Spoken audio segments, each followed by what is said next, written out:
వాళ్ళని కన్విన్స్ చేయడానికి వాళ్ళకి 40 ఇప్పుడు నేను పొద్దున ఇందాక సోషల్ మీడియాలో చూస్తూ చెప్పింది 40 ఇప్పుడు 24 అనుకుంటున్నారు. మిగతా అవును. 16 అనుకుంటారు. అనేంతటి అమాయకత్వం మూర్ఖత్వం తెలివి తక్కువతనమో ఉంటే హ్మ్.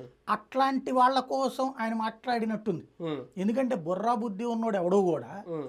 నా 7 ఏది పార్లమెంట్ అంటే 7 అసెంబ్లీ 7 కూడా కదా ఆయన 6 ఐదు లెక్కేసినట్టున్నారు. హ్మ్. హ్మ్. అవి లెక్కేస్తే 20 అనేది లెక్కేసినట్టున్నారు. 7 మూడేళ్ళు 3 21 హ్మ్. హ్మ్. 21 ప్లస్ 24 వేసుకుంటే 24 45 అంటే అంతే. 40కి పైనే మనం తీసుకున్నాం అంతే అని అన్నారు ఆ ఫీల్ మాట. అవ్వండి హ్మ్. అంటే హ్మ్. అప్పుడు ఆ లెక్కన ఏం చేయాలా 22 ఇంటూ 7 వాళ్ళు హ్మ్. లెక్కేసుకుంటే హ్మ్. 154 హ్మ్. 154 ఇది ఒక 150 హ్మ్.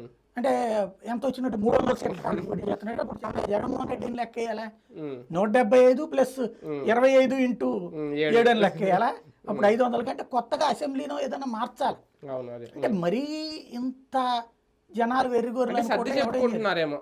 సర్ది సర్ది చెప్పడం అట్లా అనరు. సర్ది చెప్పడం అంటే ఎట్లుంటది? మనం 24 తీసుకున్నాం. హ్మ్. ఇప్పుడు 24 గెలుద్దాం.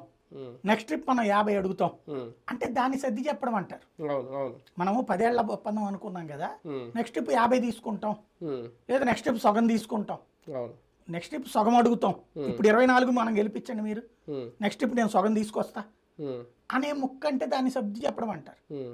అంతేగాని ఇది సర్ది చెప్పడం అంటారా? కానీ కంపేర్ చేసుకుంటే వైసీపీ ఇప్పటివరకు విడుదల చేసిన 7 జాబితాల్లో ప్రతి జాబితాలో కూడా మనం ఒక ట్విస్ట్ చూసాం. కొత్తోళ్ళు రావడం, అభ్యర్థులు మార్చడం, ఎంపీలని ఎమ్మెల్యేగా చేయడం, ఎమ్మెల్యేని ఎంపీలుగా మళ్ళీ వాళ్ళని కూడా మార్చడం.